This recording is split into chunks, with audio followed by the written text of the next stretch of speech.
Muy buenas tardes, buenas noches a todas y a todos. Soy Diego Mondaca, uno de los coordinadores del Seminario Fragmentos de lo Real, junto con Ricardo Dávalos, a quien le agradezco siempre esta complicidad de poder llevar adelante ya unos buenos meses este seminario en coordinación con el Centro Cultural de España en Bolivia y el Cineclubcito Boliviano. Estamos en el conversatorio número 15. Nos quedan dos más en este año y es una alegría poder presentar a dos artistas visuales bastante destacados, uno de Chile y uno de Bolivia, para poder no presentarnos, conversar alrededor de su trabajo en un conversatorio que ellos han titulado Mostrar los Huesos. Entonces, vamos a estar junto a Cristóbal León de Chile y Joaquín Cuevas de Bolivia. Presento a Joaquín, un gran amigo, primera vez también aquí en Fragmentos de lo Real, es una alegría enorme. Él es un licenciado en arquitectura, trabaja como ilustrador, tiene un trabajo destacado como supervisor de animación en un cortometraje que creo que ha dado muchas vueltas por el mundo, es Abuela Grillo y también Payay. También es el gestor, el fundador de una de las librerías más lindas para el cómic, que es La Viñeteca. Y junto a Alejandro Barrientos, quien también ha sido invitado para Fragmentos de lo Real, son coautores del libro Altopía, un libro de cómic. Bienvenido, querido Joaquín, y bueno, te paso el micrófono y muchas gracias. Muchas gracias, querido Diego. Yo estoy muy feliz y estoy honrado de estar acá, de tener la oportunidad de conversar con Cristóbal León, un gran artista visual, un gran realizador, animador, que lo vamos a conocer ahora.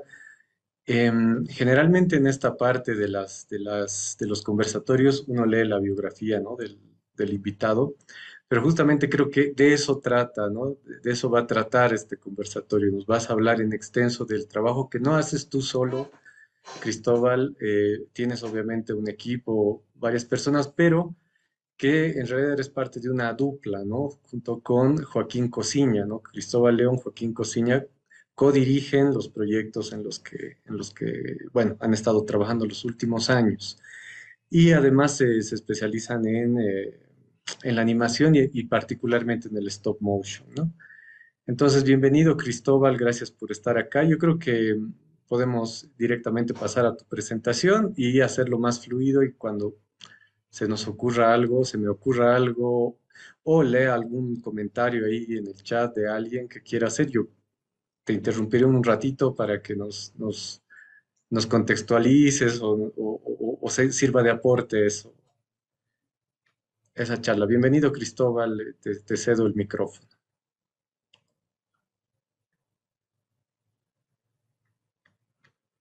Perdón, estaba muteado. Nos habían pedido que nos muteáramos y me quedé muteado.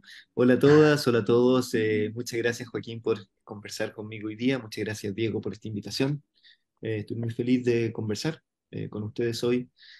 Bueno, y como decía Joaquín, les voy a contar el trabajo que hago con otro Joaquín, que no hay que confundir con este Joaquín, que es Joaquín Cosiña, mi socio, con quien trabajo hace más de 15 años, la verdad. Empezamos a trabajar el 2007 juntos. Entonces les voy a contar un poquito me voy a concentrar en el proceso de algunos trabajos y también contar un poco el recorrido que hemos hecho. eh, Eso. Entonces voy a compartir acá y les voy a ir contando cómo empezamos. Están viendo mi pantalla, ¿cierto? Ven una cosa que dice mostrar los huesos. Sí, la estamos viendo. Genial. Bueno, escribí algunas cositas sobre, yo creo que conceptos o ideas que resumen bastante, ya vamos a pasar por todas ellas, pero creo que son ideas que atraviesan nuestro trabajo de distintas maneras. Entonces, trabajo sobre hacer trabajos que muestran su proceso, procesos caóticos, nunca quemar etapas, todo al mismo tiempo, juegos de rol, reglas, reglas, reglas. Bueno, ya les voy a ir contando un poquito de qué se trata todo esto. Bueno, les cuento, yo cuando yo estudié diseño y artes visuales acá en Chile, y le estoy hablando desde Santiago de Chile, por si acaso, para los que no saben. Eh, yo empecé a hacer animaciones el año 2005 más o menos, 2004, 2005, y cuando me titulé de diseño, yo estudié diseño y artes visuales, y cuando me titulé de diseño, hice mi primera animación. Hice un corto animado que era una adaptación de Hansel y Gretel. Ahora, en este momento, estamos desarrollando un largometraje que será una adaptación de Hansel y Gretel, como 20 años después, lo cual me tiene muy feliz. Pero en ese momento hice esta adaptación de Hansel y Gretel y la hice, fue mi primera experiencia en animación completamente autodidacta, y la hice combinando dibujos a mano y animación 3D. Me metí en el mundo de la animación 3D. Yo estaba muy fascinado, tenía una gran fascinación por el mundo de los cuentos de hadas, eh, y tenía ganas de hacer algo con eso y pensaba un libro ilustrado y finalmente me decidí por una animación, porque sentí que era algo más contemporáneo, que pertenecía más a mi época que los libros ilustrados, si bien amo los libros ilustrados. Y haciendo animación me enamoré del medio y fue como un descubrimiento para mí, una epifanía, y fue como me quiero dedicar a esto el resto de mi vida. Me pareció maravilloso la posibilidad de poder construir mundos en la intimidad de mi habitación. Yo creo que yo era una persona muy tímida en esa época, con muy pocas habilidades sociales, creo, y esta posibilidad de crear películas, yo creando los sonidos, definiendo cómo se veía este mundo, cómo se movían los personajes, encontré que era increíble y me enamoré de este medio donde confluían muchos medios, confluía la literatura, confluía la ilustración, el dibujo, la pintura, eh, la narración, etcétera. La música. La música, por cierto, la música. Sí. Eh, y al mismo tiempo, ese proyecto que hice para diseño, para mi proyecto de título de diseño, mi proyecto de grado, incluía también la producción de algunos juguetes. Entonces, por ejemplo, porque era todo relacionado con cuento de hadas, y esta era una muñeca de porcelana que hice, que era la abuela de la Caperucita, pero que también era el lobo. Entonces tenía como una cabeza doble que se daba vuelta. Empezó a aparecer este otro interés, que era el interés por hacer muñecos o por hacer figuras, si bien la animación que yo estaba haciendo en esa época era animación más bien digital, combinada con cosas análogas. Empezó a aparecer este otro mundo más de los objetos. Eh, por otro lado, perdón, voy a cerrar acá que estoy hablando fuera. Por otro lado, conocí a Joaquín.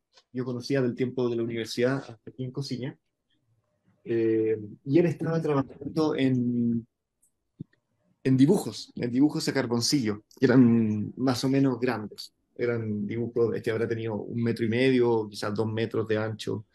Eh, no éramos amigos durante el tiempo de la universidad, pero nos conocíamos, teníamos amigos en común.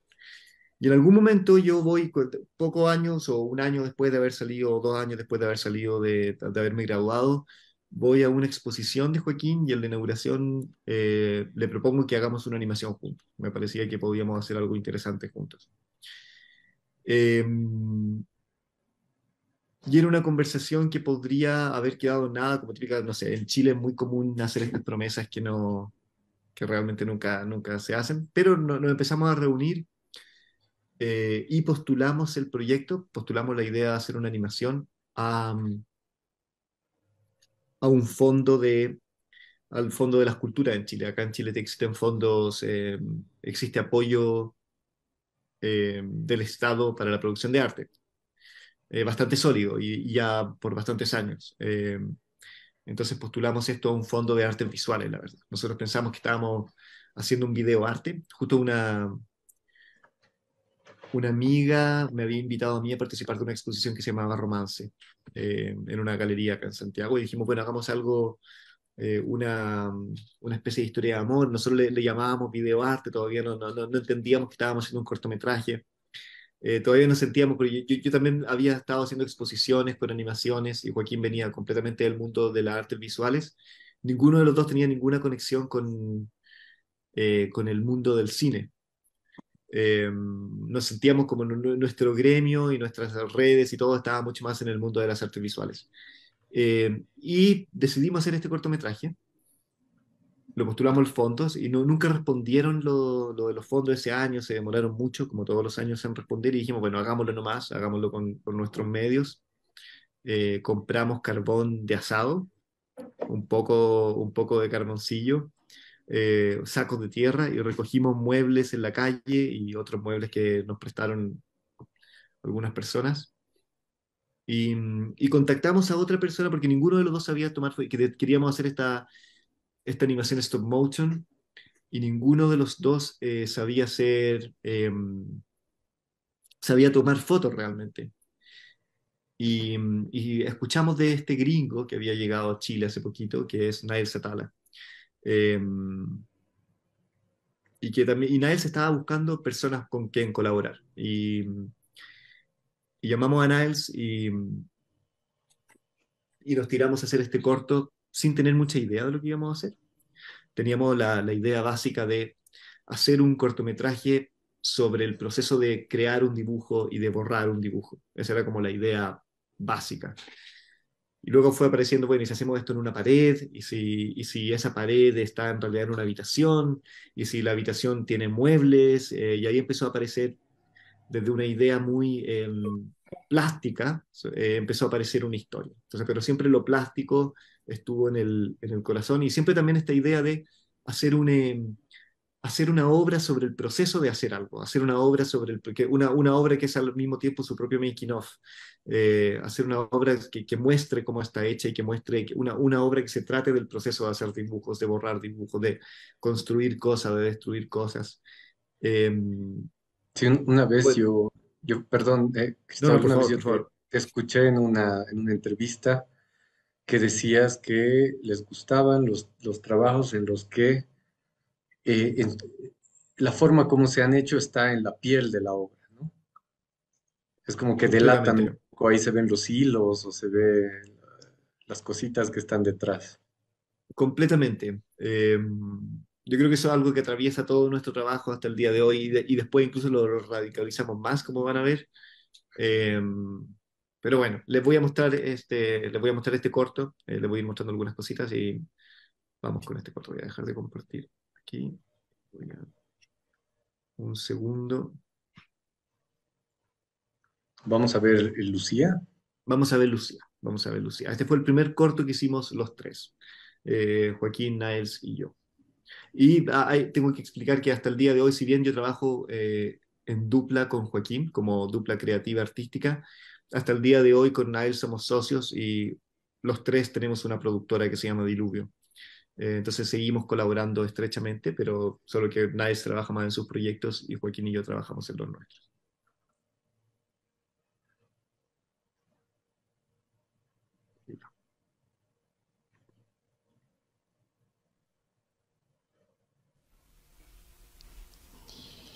Ese verano tenía mucho miedo, más que ahora incluso.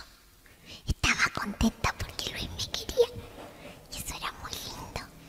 Que también me asustaban a veces porque lo enterraba. Como que no decía todo lo que le pasaba. O esa impresión me daba a mí. Y eso me daba un poco de pena en la noche cuando él se iba. Porque yo me quedaba pensando y me imaginaba que pasaban puras cosas malas hasta que me quedaba dormida.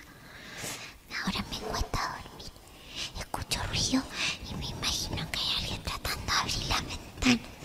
Yo sé que las casas viejas crujen solas, crujen, pero los ruidos a veces son de verdad fuertes y a mí me asusta mucho. Lo peor es que no me atrevo a ir a mirar y me quedo en la cama sin hacer nada, cerrando los ojos. Luego los abro y miro el techo y es imposible quedarse dormida. A veces los ruidos duran toda la noche y empiezo a ver en mi imaginación las manos grandes y el pelo negro de alguien entrando por la ventana abajo. A veces rezo que no sea verdad o pido que entre en otra casa y sea la casa al lado. Y luego me da vergüenza por pedir algo así. Llegué a la fuente y escuché: Lucía, Lucía,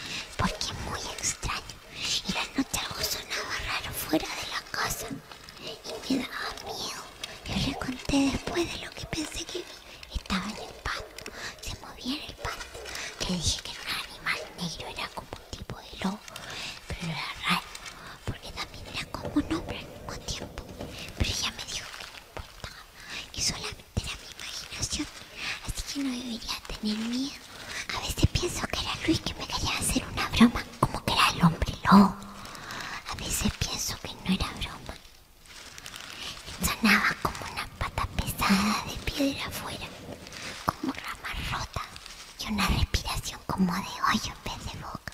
Lo que pasa es que el vecino no me gusta porque es muy extraño y tiene todo descuidado el jardín. Y cuando se le murió el perro, que no se murió en realidad, lo mataron con algo duro pegándole en la cabeza. Entonces el vecino vino a conversar y yo le abrí la puerta y es vergonzoso esto. No me atrevo a botarla. Nunca boto nada en realidad. Por eso está todo un poco desordenado. Me dio algo raro encontrar a nadie y después lo encontré.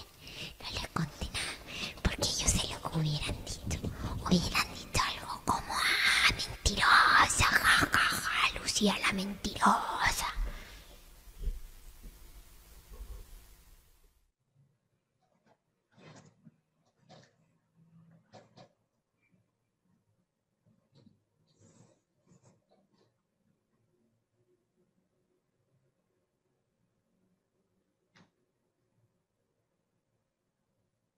Eh, bueno, pasaron varias cosas en ese...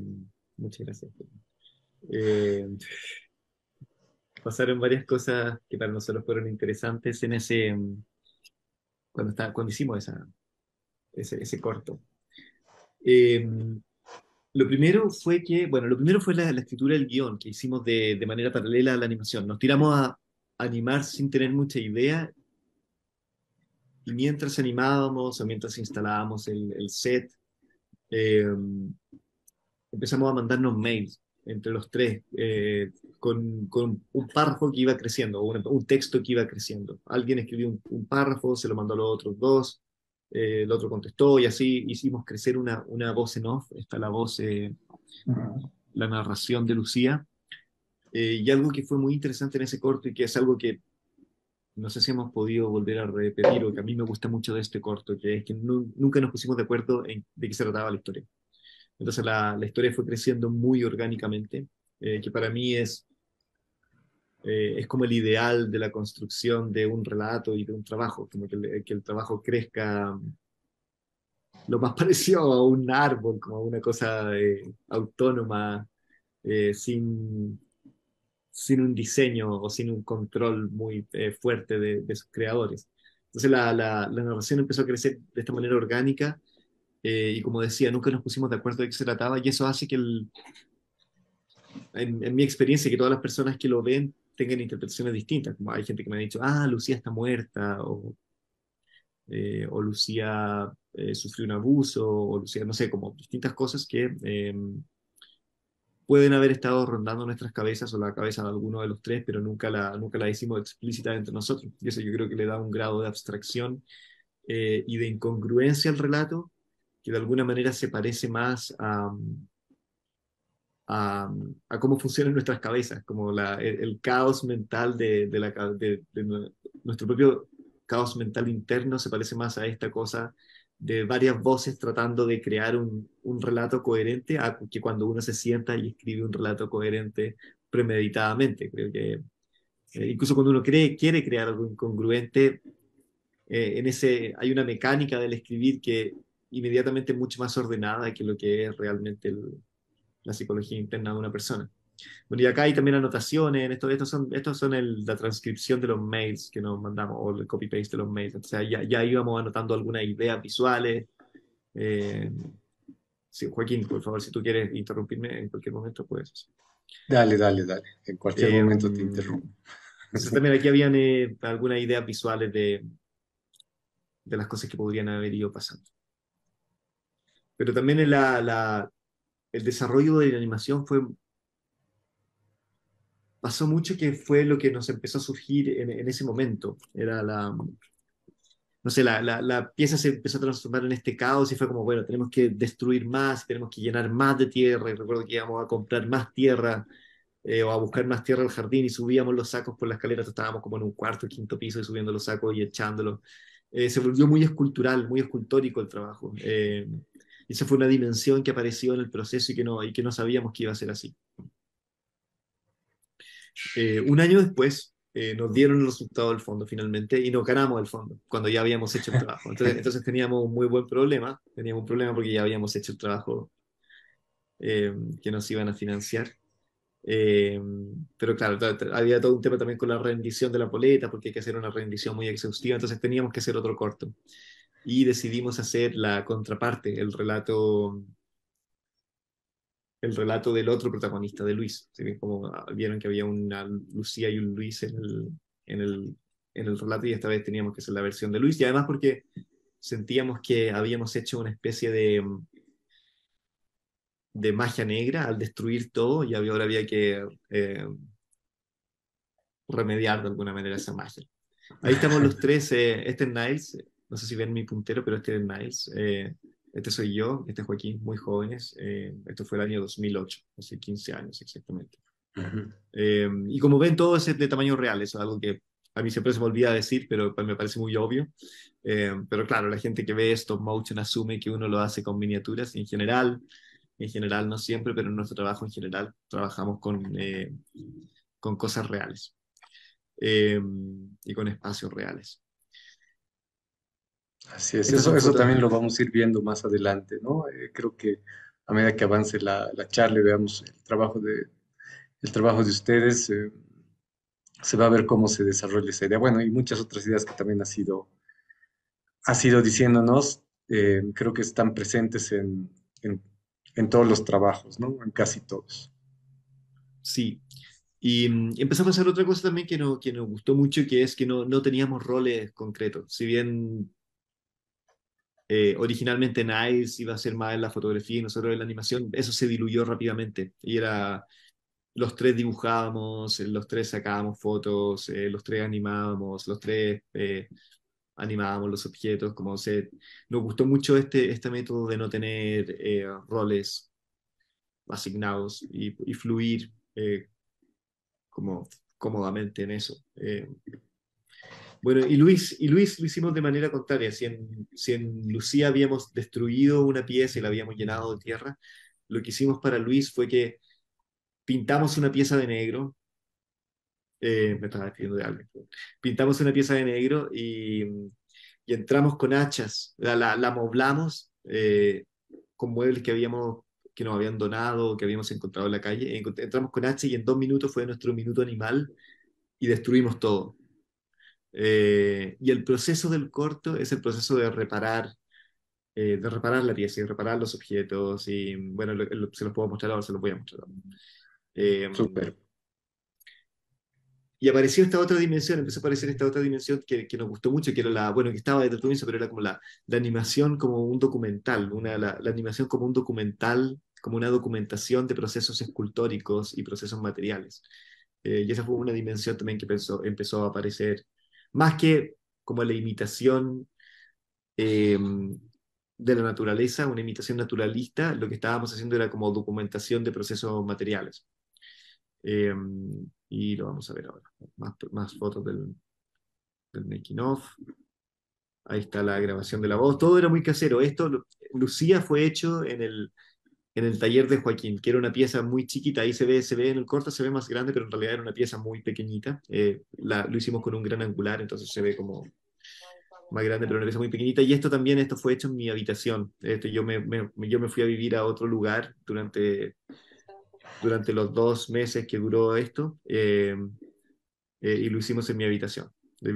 Compartíamos un departamento en esa época con Joaquín, y nada, yo dejé mi habitación y tenía como una habitación taller, y lo hicimos ahí. Y lo mismo, la pose la grabábamos ahí, y vamos a verlo. Un momento.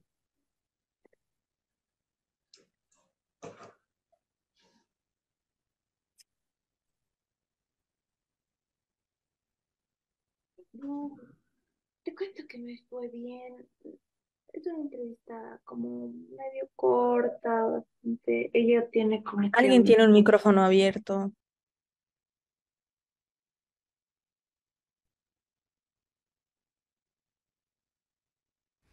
Al principio no me acercaba a su ventana.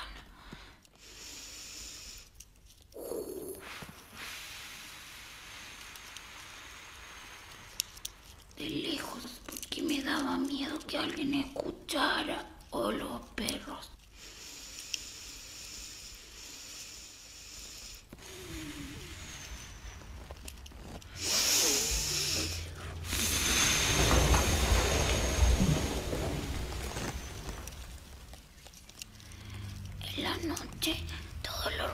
son más fuertes y uno escucha su propia respiración si está con pena, o el pato moviéndose solo, o pisadas chicas como el ratón y animales en celo que hacen ruido como de guagua. Y me fui al bosque y dije que estaba solo y apareció Lucía y me dijo, ¿cómo te llamas? Yo le dije Luis y ella me dijo Luis y me dijo que te quiero y quiero verte. Y vino y fuimos súper felices y después después no. ¡Ey! Quise estar dentro de un traje de un animal protegido, mi cuerpo cubierto entero, incluyendo mis orejas, mi cara, todo. Unos ojos reales de animal muerto que de alguna manera eran transparentes. Podríamos verlos con solo pensar que los queríamos ver. Así podría estar libre y moverme por el bosque sin miedo.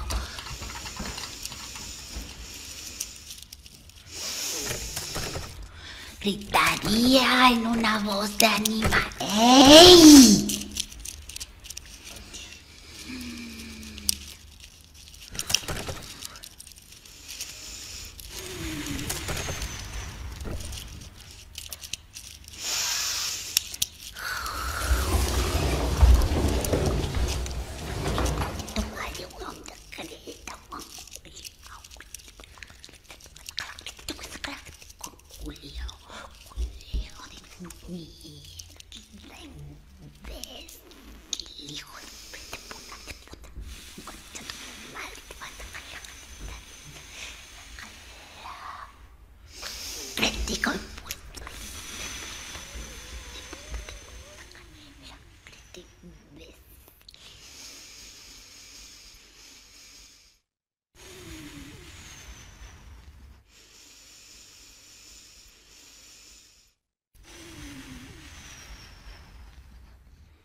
Increíble.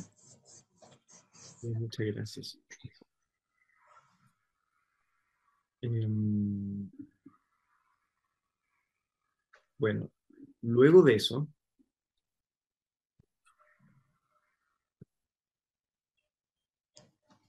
Antes una preguntita, Cristóbal. por favor, sí, sí, sí. Este, eh, cuando tú ves estos trabajos que ya tienen tantos años, claro, tienen un método, un sistema de trabajo que, como tú dices, que es muy orgánico, es como que la obra se va manifestando y me imagino que se alimenta, por ejemplo, de las equivocaciones, de los errores, ¿no? Muchas veces, no sé, pareciera que planificar tanto una producción justamente sirve para no equivocarse, para no cometer errores en la producción. Pero el prescindir de tanta planificación, me imagino que te lleva a, más bien a aprovechar estos errores. En muchos casos, cuando vuelves a ver estos cortos, piensas en eso, te acuerdas de cosas que no han salido como querían o cosas que han salido por accidente. A mí me encanta ver estos cortos, o sea, bueno, suena un poco autocondescendiente, pero creo que tienen una soltura que me parece envidiable para mí hoy en día. Como no, o sea, había una... Creo que ahora me es difícil trabajar con tan poca planificación como trabajábamos en ese momento. Eh, Supongo que es natural, uno va perdiendo soltura, pero para mí el ideal de método es, o sea, si me aseguraran que puedo pasar muchos años teniendo sustento para mi familia y trabajando libremente sin ninguna planificación sería como el escenario ideal. O con la menor planificación posible. Eh, Claro, imagino también que a medida que ustedes han ido, bueno, vamos a ir viendo eso, pero a medida sí, que han sí. ido ganando reconocimiento y después del éxito de sus trabajos también, los financiadores y demás también les exigen más planificación, ¿no es cierto? Sí, sí, sí, sí, sí, totalmente, totalmente. O sea, yo creo que hay algo que uno mismo se va poniendo, pero sí, sí, pasó que, bueno, el primer trabajo lo hicimos sin ningún tipo de financiamiento, entonces éramos completamente libres. Eh, y luego pasa, si bien conservamos, tratamos, hacemos todo lo posible por conservar el mayor grado de libertad, igual uno va perdiendo la inocencia, obvio, ya no sé, también nos vamos, nos hemos ido como consolidando, yo creo, o convirtiendo mucho más en narradores y en cineastas que lo que éramos en ese momento. Eh, pero sí, hacemos lo posible por conservar el espíritu de improvisación y el espíritu de ser lo menos posible cineastas y lo más posible como pintores que llegan a trabajar todos los días a su taller sin un plan muy, muy específico. Ese es el ideal. Obviamente todos los proyectos tienen su naturaleza distinta. eh, y como tú dices, muchas veces ahora para convencer a los fondos o a productores, etcétera, hay que pasar por un proceso de escritura de guión y de cosas así eh, que está muy bien, es distinto. Entonces, cada proyecto tiene, y cada momento tiene su lógica distinta. Solo que en estos trabajos me gusta mucho ver lo orgánico y lo improvisado que era. Hay algo que eran distintos simplemente. Creo que el trabajo va mutando. Así En fin. es. Ya, eso fue el año 2008, Luis. Luego yo me fui a Alemania. Hice otros cortos por mi parte. Nos separamos con Joaquín. Joaquín se quedó acá en Chile. eh, y con Niles, obviamente. Niles empezó a trabajar en sus películas Lucía, que no tiene nada que ver con la Lucía que vimos antes. De hecho, cuando conocimos a Niles, eh, él nos cuenta, oh, justo estoy escribiendo una película que se llama Lucía y hay otro protagonista que se llama Luis y no sé, y como que fue como súper coincidencia, y fue todo súper mágico y bonito. Y él estaba trabajando ya en su primer largo que se llama Lucía y luego se metió a trabajar en Rey. Yo me voy a Alemania, empiezo a trabajar en otros cortos. eh, y el año 2010 vuelvo a reunirme con Joaquín para hacer yo vengo a Chile de vacaciones y hacemos un corto con Joaquín que se llama Padre y Madre y que no lo voy a mostrar, lo voy a pasar muy rápidamente. Eh, pero que, sí, que introduce varias cosas. Primero no queríamos hacer stop motion, como que no teníamos, bueno, fueron unas vacaciones mías, yo estaba un par de semanas en Chile y teníamos que hacer algo rápido porque cada uno de los trabajos que mostré tomaban 2 meses en el taller y esto teníamos 2 semanas, entonces decidimos, hagamos animación sin animar y empezamos a mover muñecos con hilos y cosas así. Y introdujimos otro método que hemos usado mucho hasta el día de hoy, que es el método de juego de rol. Eh, a mí me pasó que estando luego de Alemania me fui a vivir a Holanda, a una residencia de arte, donde estaba como me financiaba mi vida. Había una institución holandesa, me daba un lugar increíble, como el mejor taller que he tenido en mi vida en el centro de Ámsterdam, y me daban dinero además para vivir, pero habían tutores bueno, a todos los participantes de ahí nos metían mucha presión y era fue un periodo muy estresante y como de mucha crisis para mí, de crisis creativa, yo creo también crisis personal. Y recuerdo un momento en que dije, yo no quiero ser yo, no quiero hacer los trabajos, una crisis muy de depresión, obviamente, como no quiero hacer los trabajos que yo hago, quiero ser otra persona, quiero ser un pastor en el sur de Chile o un oficinista. Y de repente, después de tener ese pensamiento, dije, bueno, pero en realidad yo puedo hacer las películas que ese pastor o las obras que ese pastor en el sur de Chile haría o que este oficinista perdido en una oficina, el arte justamente me permite hacer eso, me permite, como me di cuenta que me estaba en ese momento tomando muy en serio a mí mismo y dije como, el arte es una vía de salida, el arte justamente es el juego, es la posibilidad de ser otras personas. Eh, y fue para mí un momento mágico y muy liberador. Y bueno, vuelvo con esa idea en la cabeza a Chile, le propongo a Joaquín trabajar con la idea de los juegos de roles y de crear otros narradores cuando hacemos películas. Eh,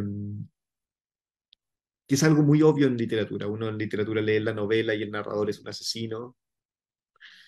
Tú no asumes que el escritor es un asesino. Pero no sé, en el cine, bueno, sí.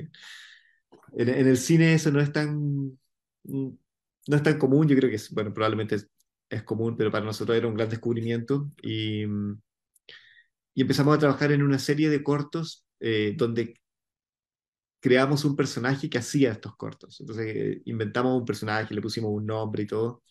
Y este personaje era se percibía a sí mismo como un mesías, como un elegido, como un elegido, y estaba creando una Biblia audiovisual latinoamericana. Eh, que tenía mucho que ver con el sexo, etcétera. Y hicimos un montón de películas creadas por ese personaje. Entonces esta fue la primera que hicimos, que se llamaba Padre Madre, que se trataba de que este autor ficticio visitaba el momento de su concepción, entonces veía a su padre copular. Luego hicimos otro que se llamaba El Templo, eh, que empezamos a trabajar por primera vez con una actriz o una bailarina en Holanda. Joaquín se fue a vivir a Holanda, no, nos reunimos ahí, continuamos nuestro trabajo en Holanda. Eh, y trabajamos con esta bailarina, empezamos a trabajar por primera vez con actores, y mezclando actores con muñecos, que es algo que ahora estamos haciendo más.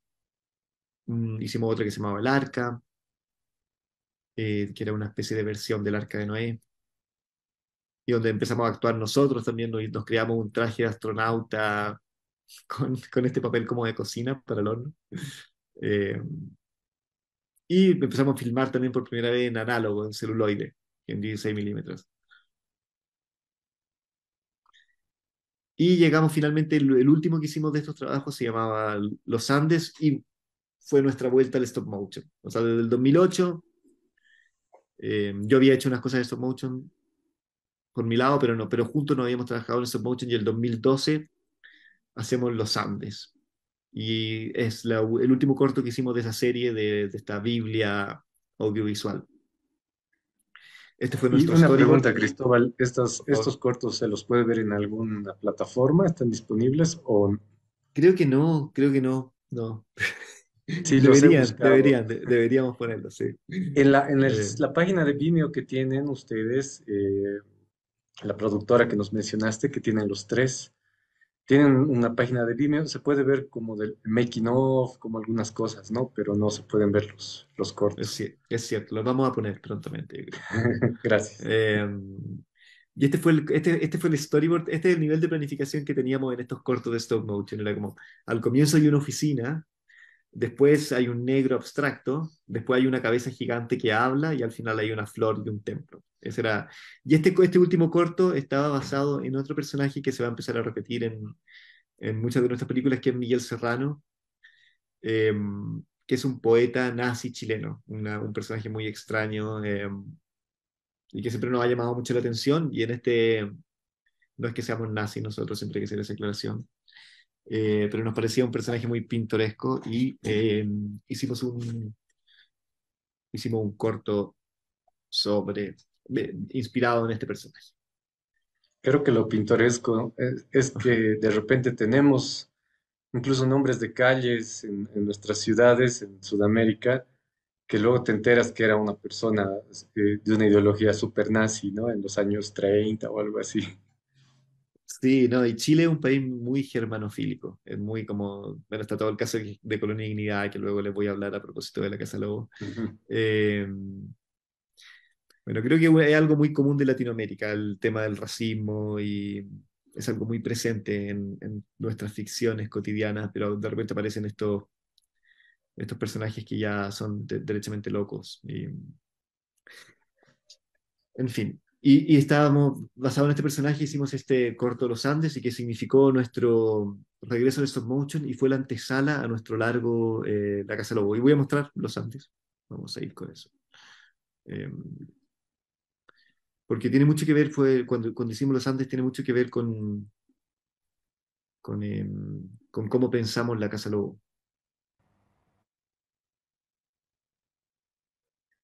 Buenísimo. Cristóbal, ¿cuánto tiempo les tomó hacer este corto? Este corto nos tomó, no recuerdo, pero este tipo de corto en general nos tomaba, por ejemplo, Lucía, Luis y esto, nos tomaba alrededor de 4 meses cada uno, en promedio, yo creo. Eh, Quizás un mes de planificación y de conseguir los muebles, o sea, conseguir las cosas que había que conseguir, comprar los materiales. Luego 2 meses en el taller animando y luego un mes del diseño de sonido principalmente. Eh, Ese era más o menos el El tiempo. estándar para el tiempo para cada una de esas cosas. Sí. Tenemos una pregunta en el chat, Por favor. de la Leo. Dice, em, aquí con una pregunta para Cristóbal. Queda claro que tanto Lucía como Luis son obras concebidas colectivamente con una estética clarísima, propia. Tengo curiosidad por el relato. ¿Dónde nace? ¿Por qué contar una historia de una Lucía o un Luis? ¿Se basa quizás en historias reales, mitos, o sigue siendo un proceso colectivo? Pregunta Simón Ávila.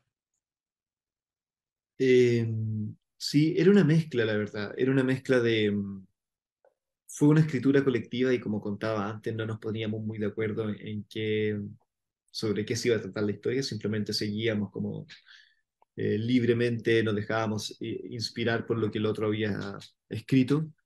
Yo creo que estábamos obviamente fuertemente inspirados por los cuentos de hadas, yo creo que lo que teníamos en mente, si se pudiera, era como hacer una versión latinoamericana o una versión chilena de un cuento de hadas.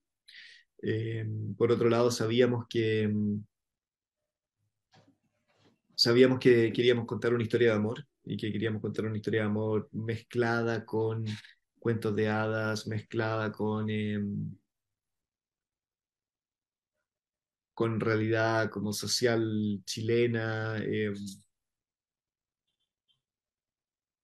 Y cada uno escribió desde un lado muy distinto. Yo recuerdo haber escrito cosas relacionadas con lo que yo estaba viviendo en ese momento, como cosas que me decía mi novia de ese entonces. Yo creo, por ejemplo, Niles escribió mucho más conectándose con fantasías de su propia infancia. Eh, bueno, y habría que preguntarle a Joaquín, yo creo que también pensando como en cosas de amor, supongo. Era una mezcla de distintas influencias, pero no fue no fue un proceso muy racionalizado, la verdad. Eh, Fue un proceso bastante espontáneo. Eh, sí, no recuerdo, ya han pasado 20 años, 15 años, entonces no recuerdo qué tanto conversábamos en ese momento, pero sobre todo Lucía fue todo muy espontáneo, muy rápido. Luis fue mucho, ya habíamos hecho Lucía, entonces ya habían bases mucho más claras y yo creo que fue más racionalizado. Sí. Gracias. Ahora viene La Casa Lobo. Ahora vamos con la Casa Lobo, sí. Están viendo mi pantalla, ¿cierto? Sí. Vamos con la Casa Lobo. Bueno, después de hacer... la Casa Lobo originalmente iba a ser una película que iba a combinar... Voy a partir mostrando el tráiler de la Casa Lobo. Para los que no han visto la Casa Lobo, que tengan una idea de que va, obviamente no la puedo mostrar entera ahora porque es súper larga. O sea, no es súper larga, va a ser un largometraje, súper corta, va a ser un largometraje. Pero es súper larga para mostrarla ahora. Pero vamos con...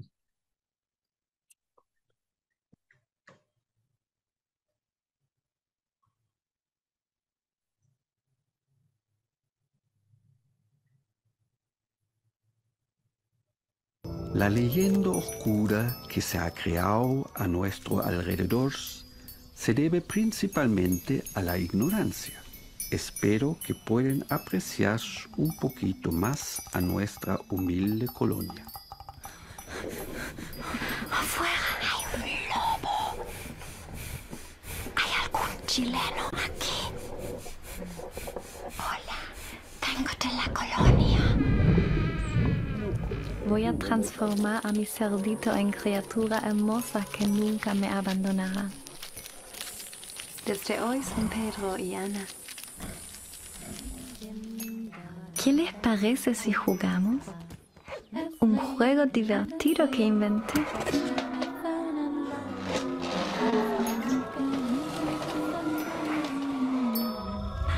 Cuidado, Pedrito. Se están quemando. Cuidado, Pedrito. Se están quemando. Cuidado, se están quemando. María, María.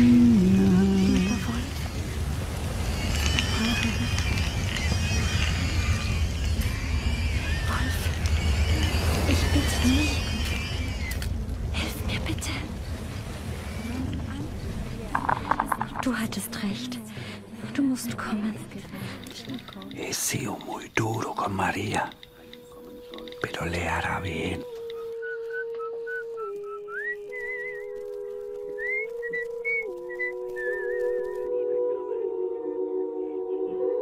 María, María, María.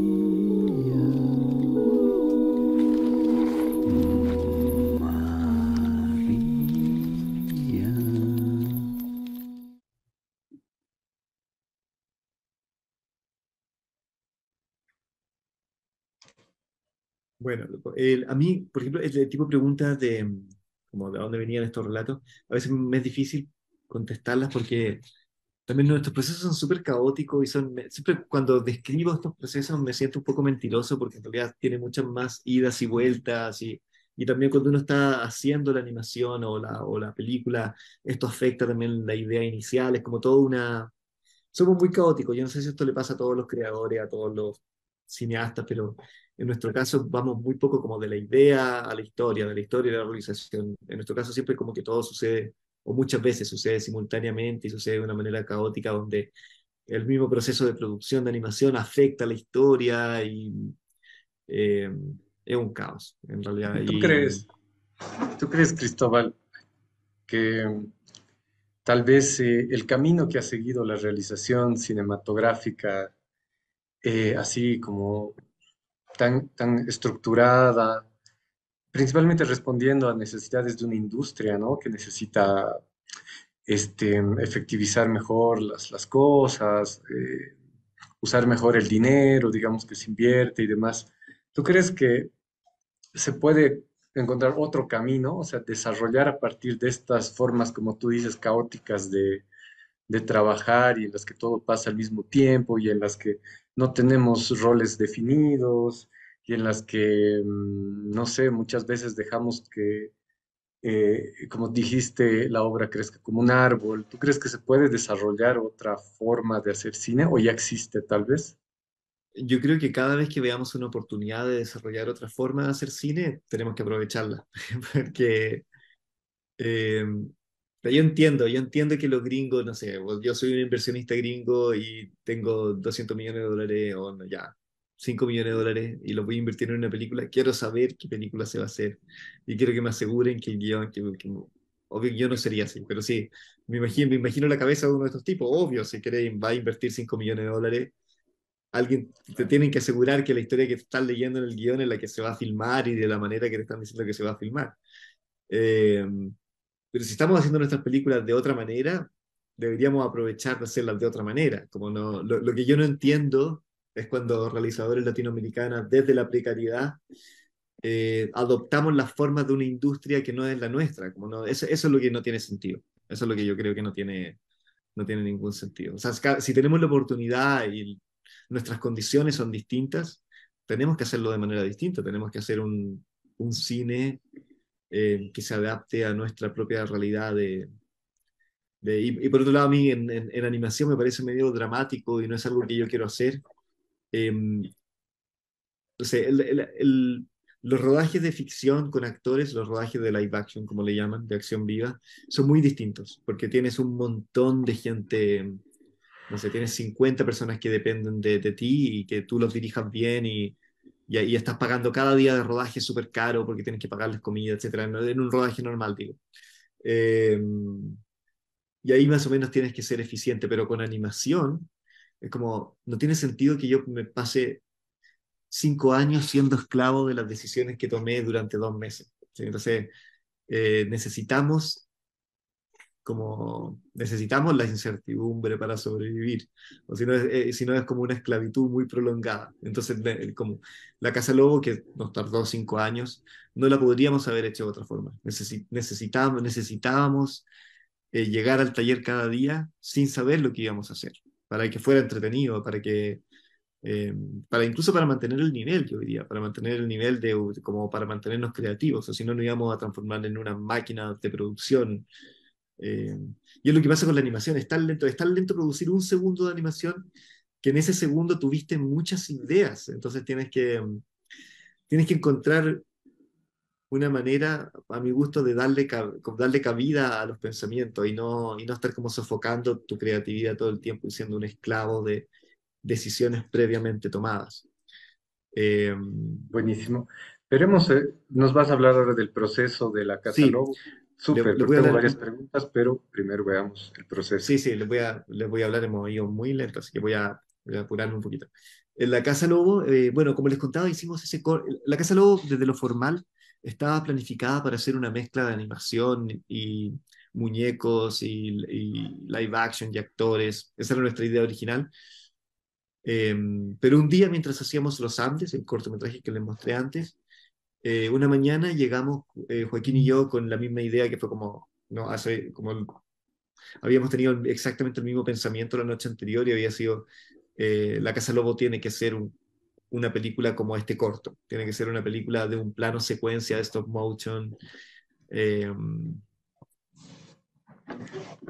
con las mismas características, que la imaginamos como una gran corriente material y energética, que no nos gustaba mucho esa condición de Lucía, Luis, de los Andes, donde ya metimos cosas más escultóricas, donde en los Andes está expresado más literalmente esta corriente de materia que se va transformando en distintas cosas, que se transforma en pintura en el muro, después sale como un chorro, y dijimos, hagamos un largometraje que sea así, y nos parecía muy mala idea, y de hecho un amigo me dijo como, no, eso funciona en formato corto, pero en largo difícil.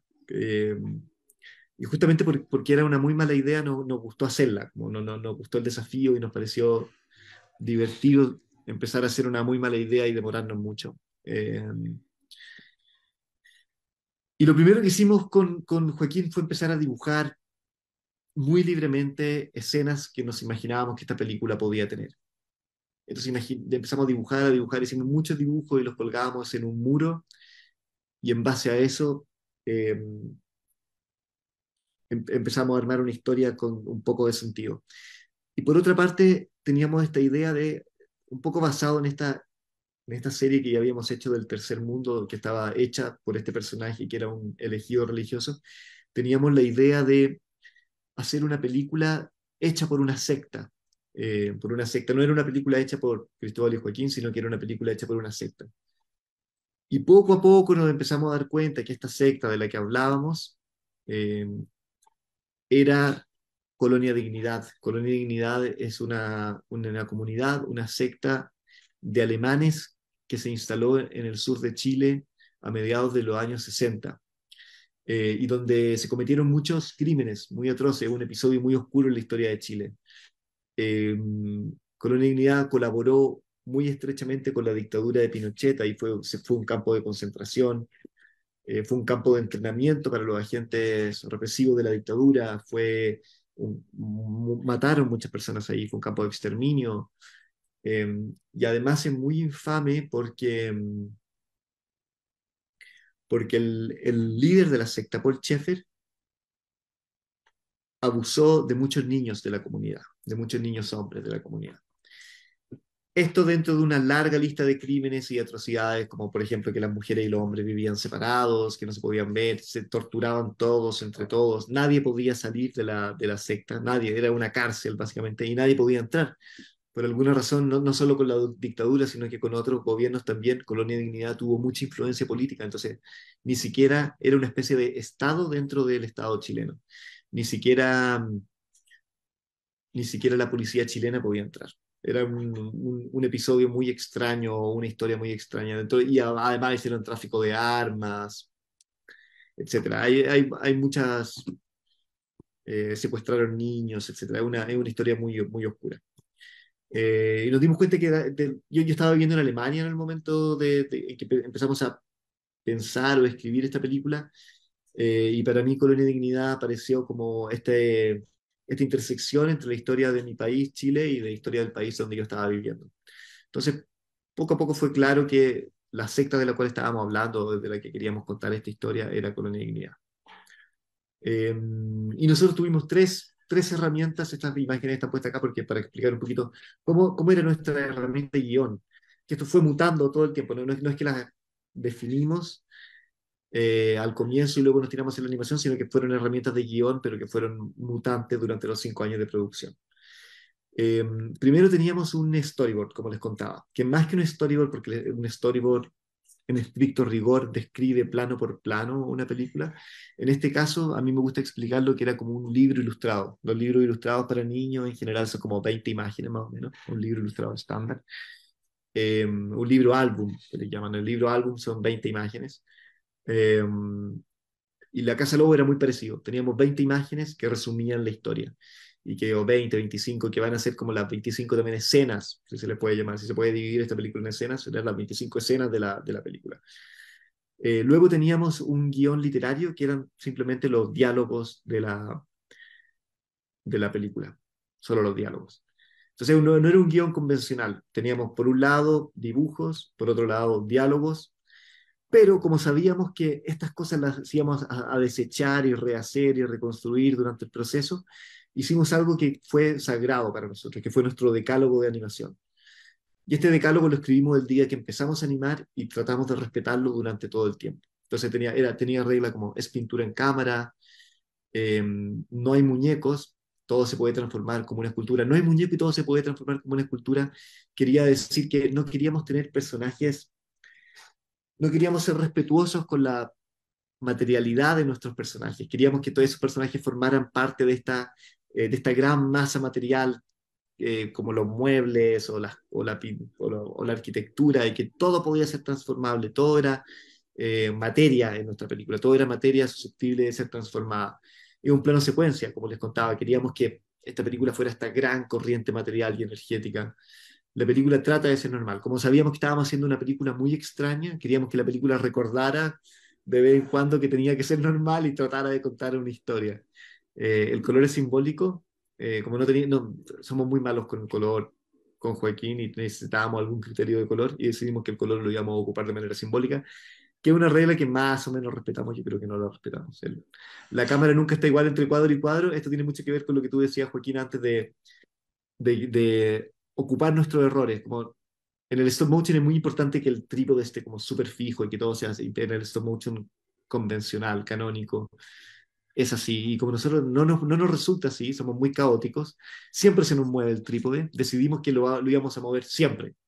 No iban a haber dos fotogramas consecutivos sin que dejáramos el trípode en la misma posición. Entonces a veces incluso le pegábamos una patada al trípode, pero siempre la cámara se está moviendo, siempre, siempre. No hay dos fotogramas seguidos en que la cámara esté en la misma posición. María es Bella, eso viene de varios motivos. Queríamos, por un lado, la génesis del proyecto. Esto, como les digo, son procesos caóticos. La génesis del proyecto era hacer una adaptación de La Bella y la Bestia, del cuento de La Bella y la Bestia. Y eso se deformó, pero queríamos mantener esto del María es Bella. Algo de eso quedó en la película. Hay una protagonista cautiva dentro de esta arquitectura. Eso está presente también en Bella, que queda atrapada en el Palacio de la Bestia.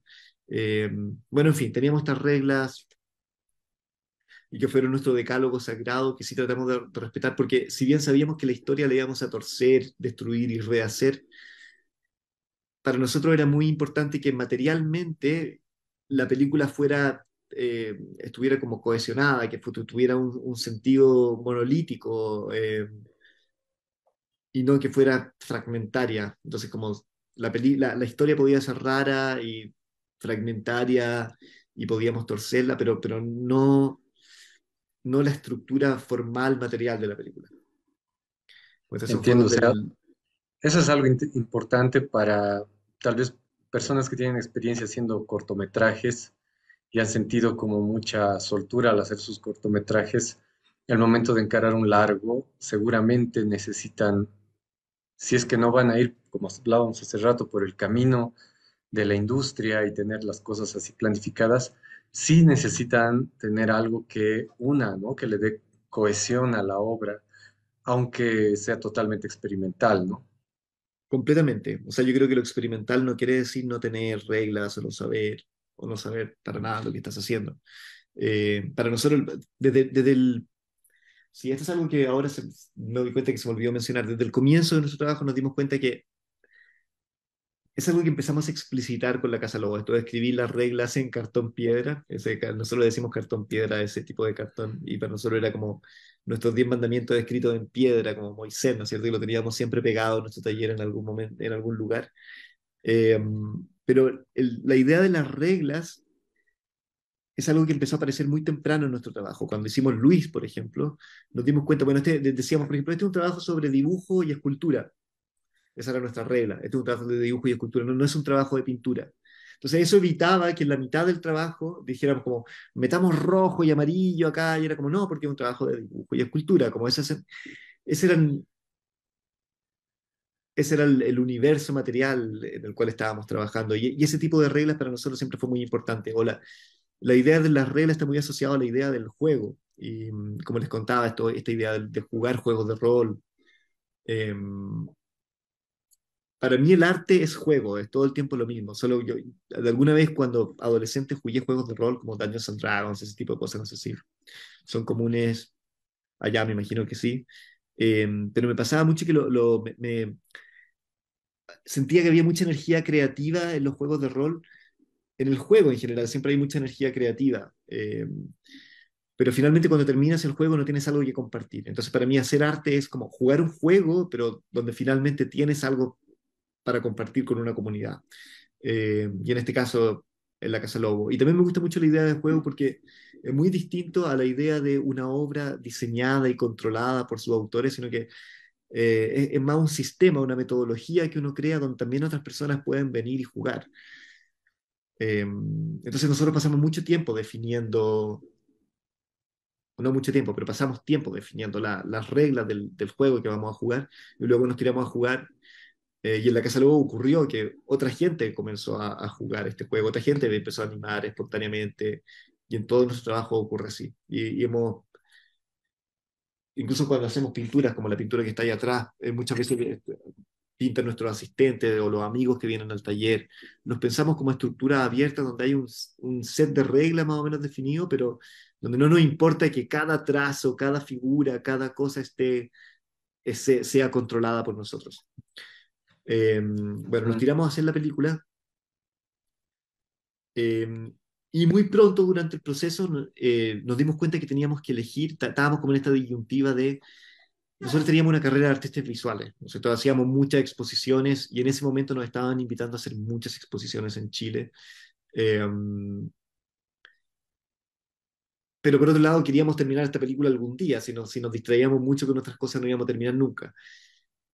Y ocurrió que con un curador nos invitó a la Bienal de Artes Mediales que se hacía en el Museo Nacional de Bellas Artes, en Chile, en Santiago. Eh, y un poco como una manera elegante de rechazar la invitación, nosotros le dijimos, bueno, aceptamos la invitación, pero siempre y cuando nos aceptes como residentes del museo. Nosotros vamos a instalar nuestro taller en el hall del museo y vamos a, a, a vivir ahí, básicamente no a vivir, pero a ir todos los días y usarlo como nuestro taller.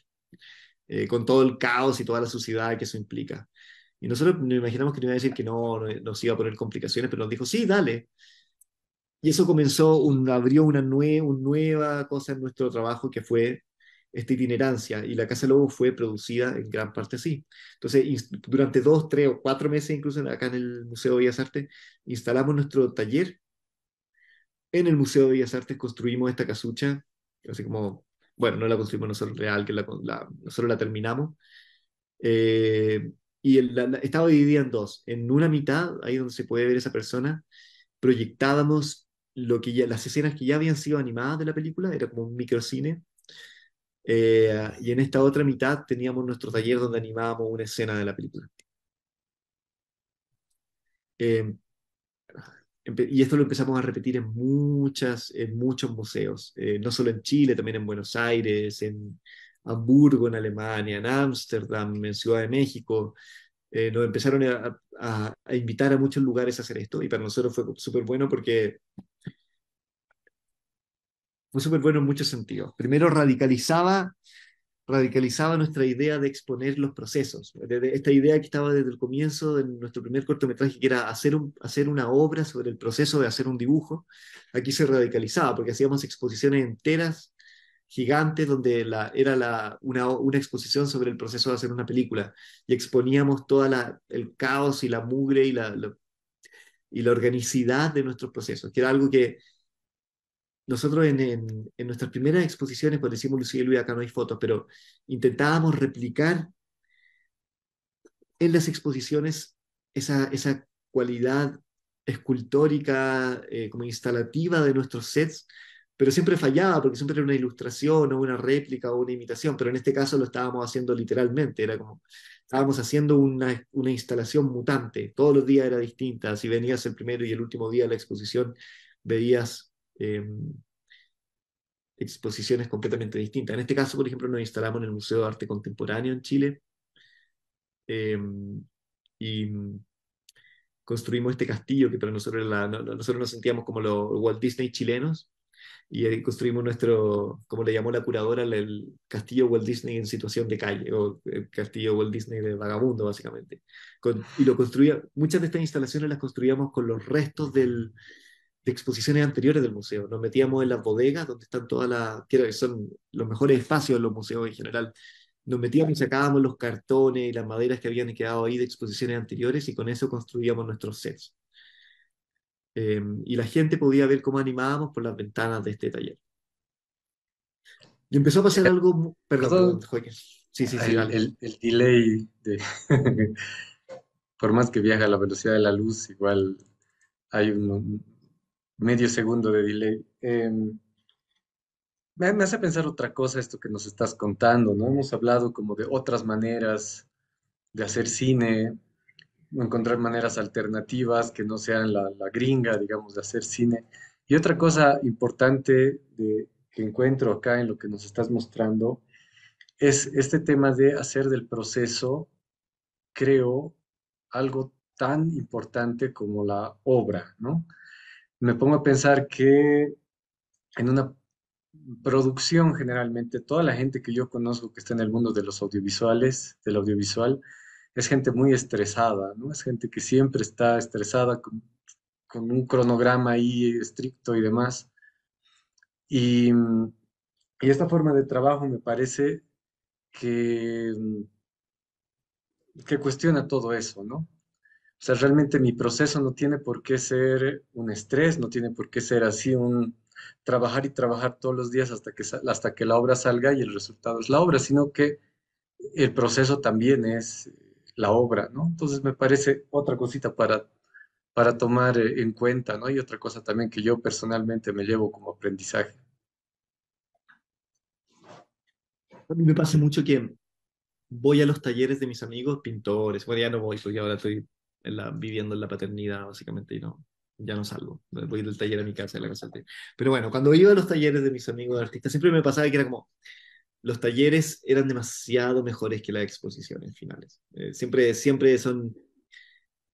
hay algo en el proceso que es mucho más vivo, mucho más interesante, mucho más orgánico, caótico, y que vas a la exposición finalmente y es un cementerio, es una disposición de cadáveres, no sé, algo muy frío y muy muerto.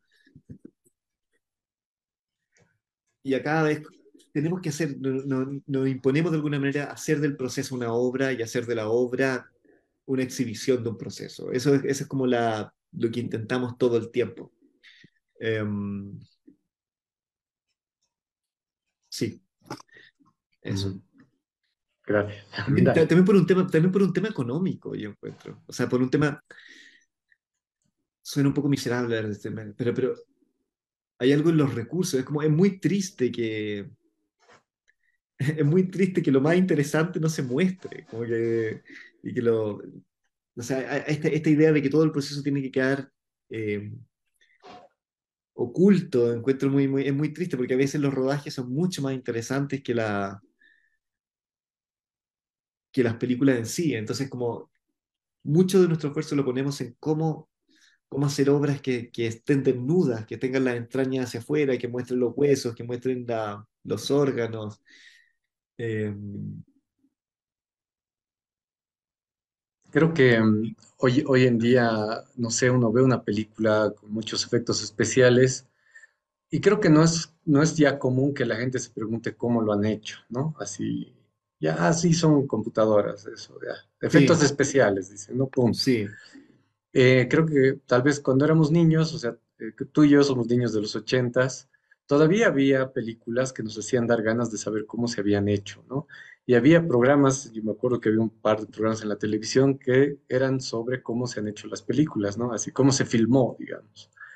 Y creo que me parece muy lindo recuperar eso, ¿no? Que la obra te invite a buscar también cómo se ha hecho. O sea, la obra en sí tiene en su piel su proceso, como decías tú, pero también te lleva a buscar más allá de la obra. Yo la primera vez que vi La Casa Lobo, inmediatamente tenía que saber más sobre La Casa Lobo. O sea, no era que ahí terminó la película y me fui contento a mi casa, ¿no? O cuestionado a mi casa sobre la temática. O sea, sí, me fui así, pero también quería saber más, quería saber cómo lo habían hecho, quería entender un poco mejor qué era Colonia Dignidad, además aparte, ¿no? Y cómo lo habían representado, etcétera. Pero sí me dieron muchas ganas de entender el proceso. Entonces, creo que ahí hay también una tercera parte, ¿no? El proceso, la obra como eh, así, exposición del proceso. Y luego también el público buscando cómo se han hecho esas cosas a partir de ese estímulo, ¿no? totalmente. Y para mí es lo muy confuso y no quiero hacer un juicio moral sobre esto, un juicio, es lo muy confuso de la inteligencia artificial, de todas estas imágenes generadas por inteligencia artificial. Realmente me confunden, no sé qué pensar, pero me pasa que la generación de esas imágenes ocurre completamente en una cámara oscura. Y muchas de ellas me encantan, las encuentro hermosas, pero como esa cámara oscura de la cual yo no puedo acceder y me es completamente ajena, me produce como cierta angustia y como poca... lo que tú dices, cuando eras niño y veías eh, cuando veías estos making of, y descubrías cómo estaban hechas las cosas, lo que sucedía es que tú te volvías más poderoso. Porque decías, ah, yo también puedo hacerlo.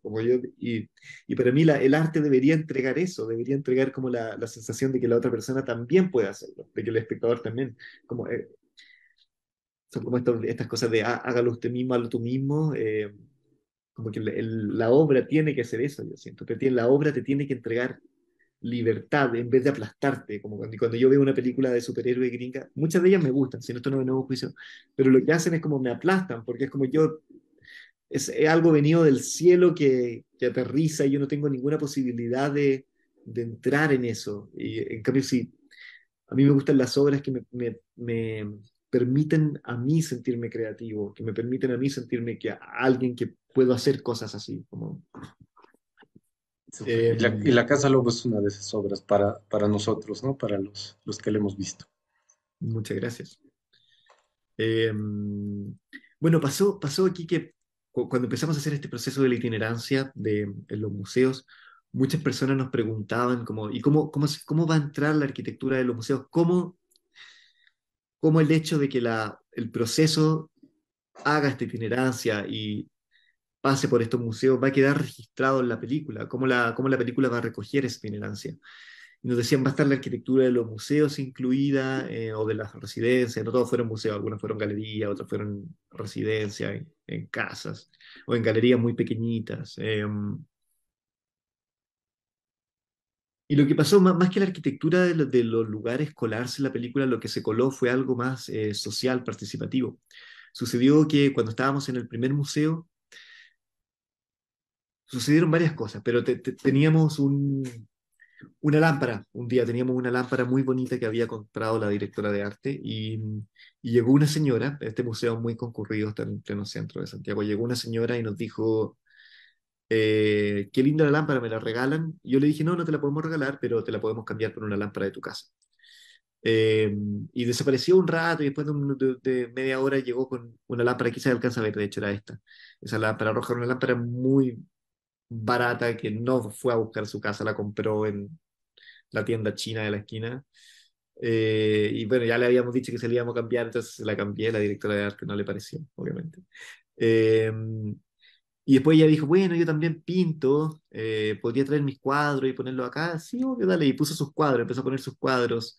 Y después otra persona vio esto y dijo, yo también traigo, hago cuadros, y puso su cuadro ahí. Eh, y nuestras exposiciones se empezaron a volver permeables y la película se empezó a volver permeable. El mismo chico que trajo este cuadro dijo, me gustaría aprender animación, ¿puedo pasar a animar con ustedes? Y fue como, dale, pasa. Y se quedó como 3 meses animando con nosotros, haciendo una especie de práctica de animación. Y eso empezó a pasar cada vez más. Y distinta gente se sumaba a animar con nosotros, algunos se quedaban meses, otros se quedaban 5 minutos. Eh, pero las manos de esas personas empezaron a colarse en la película. Por ejemplo, hay una parte de la, siempre cuento esto, pero hay una parte de la película que son como 5 segundos. Entraron unos chicos muy adolescentes y acá en general la gente más joven dibuja como con estilo manga, que es como lo más popular aquí. Eh, y durante 3 segundos los personajes se vuelven como con los ojos grandes y tipo medio anime. Nada, algo que nadie va a notar en la película, yo lo noto, y me acuerdo de ese día en que entraron estos chicos durante media hora a animar y le hicieron los ojos hacia los personajes. Pero fue bonito porque para mí fue muy claro esta idea que les decía antes, que la obra se estaba, la película se estaba convirtiendo en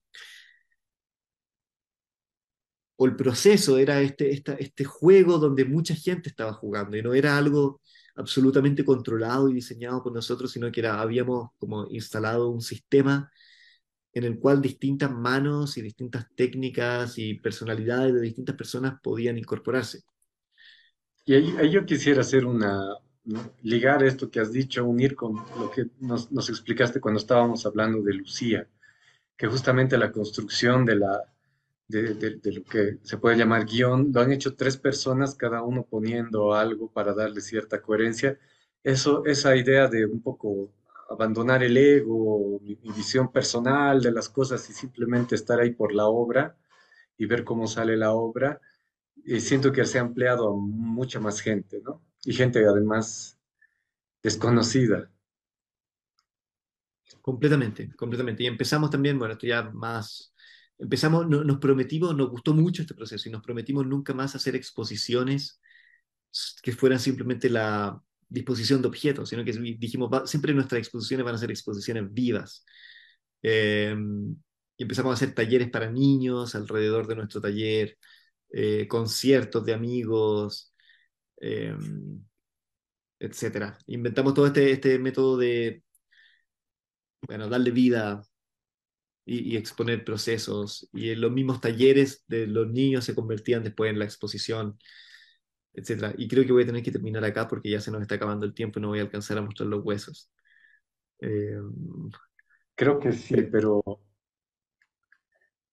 sí. sí nos quieres hablar de los huesos y de lo que ha venido después de los huesos. Voy a mostrarlo muy rápidamente y a ver si alcanzamos a, a conversar un poquito. No sé si hay preguntas por ahí que quedaron. Está bien. Eh,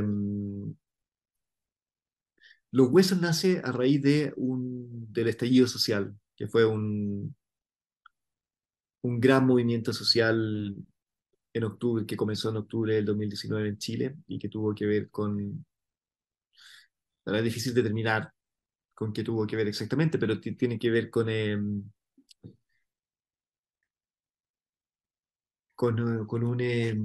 una gran revuelta social para desafiar el orden social, para desafiar un orden abusivo, oligárquico, eh,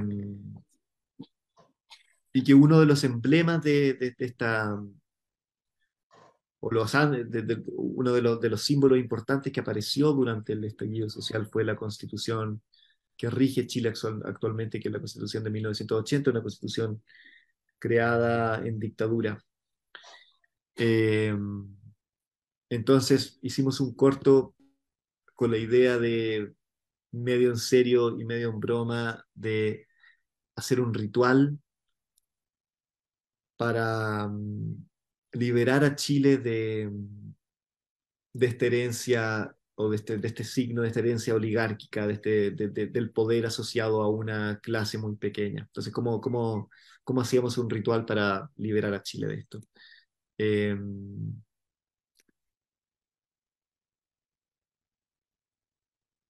y bueno, estos fueron los primeros storyboards, dibujos que hicimos, bocetos en Photoshop. Y, y teníamos por otro lado, ese era como el origen como narrativo o conceptual. Y teníamos otra idea, y que tenía que ver con, los huesos tienen mucho que ver con momentos fundacionales.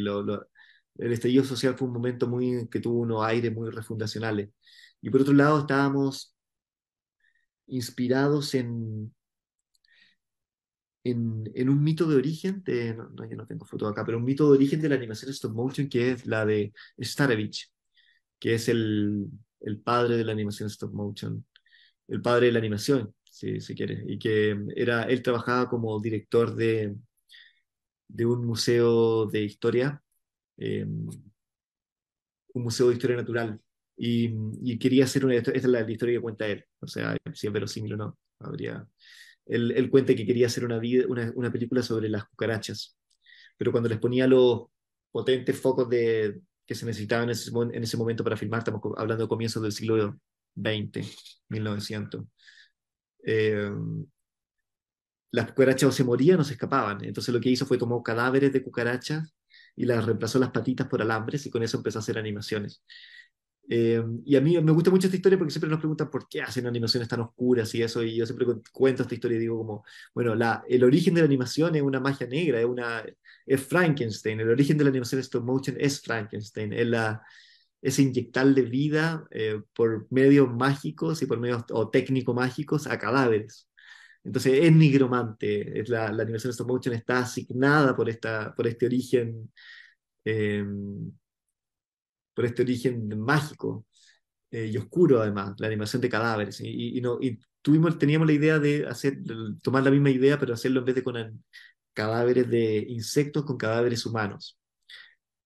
Y obviamente no lo hicimos con cadáveres humanos reales, pero nos sacamos copias de nuestros cuerpos y creamos eh, estos cadáveres falsos.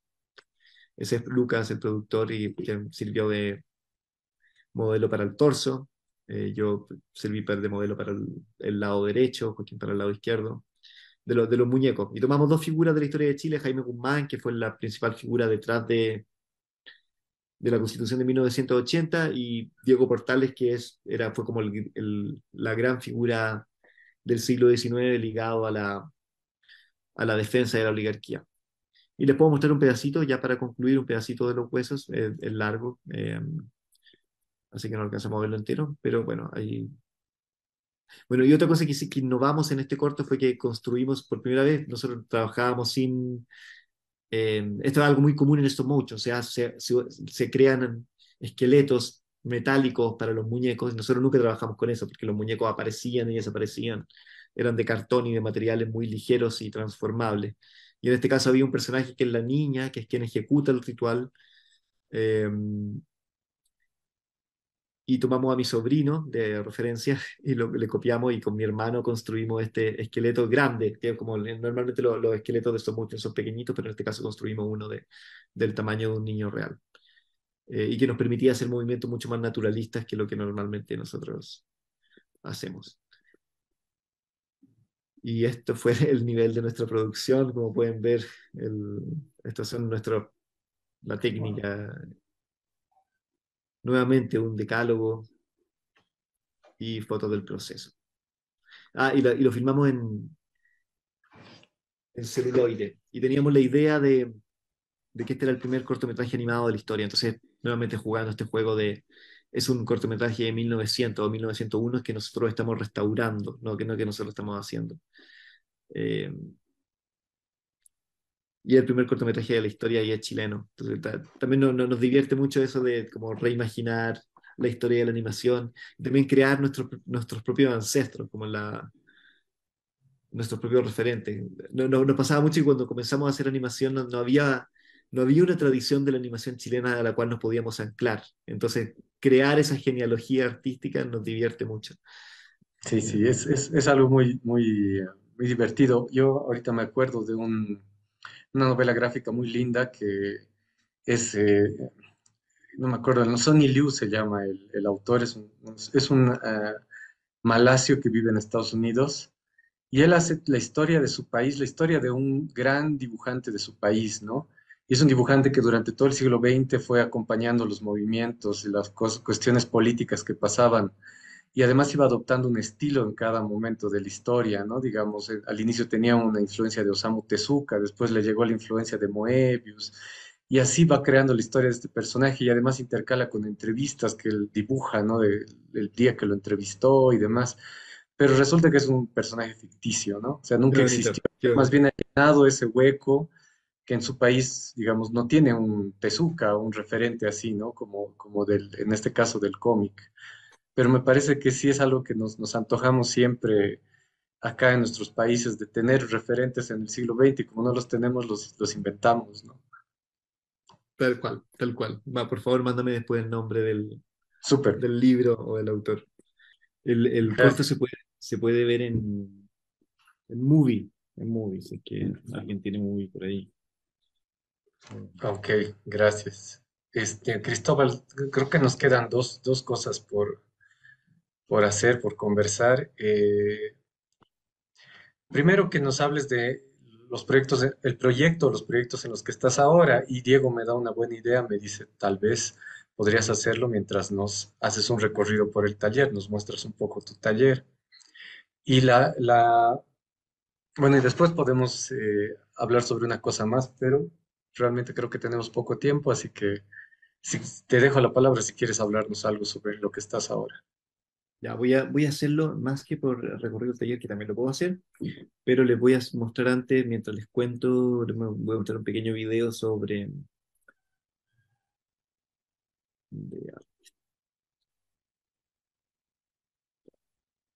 durante el último verano. Filmamos una película en una exposición, en una sala muy grande de artes visuales que hay acá en un lugar que se llama Matucana 100, que es un gran galpón, era una fábrica antigua, un gran galpón. Y en ese galpón construimos muchos sets de películas, de una película.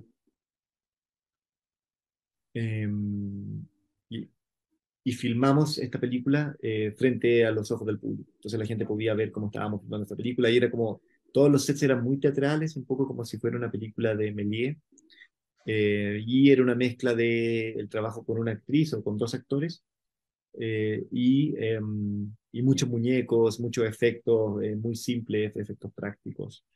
Eh,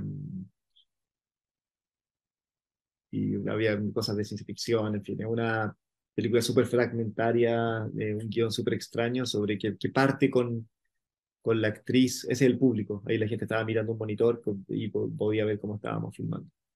Ella es la actriz. Voy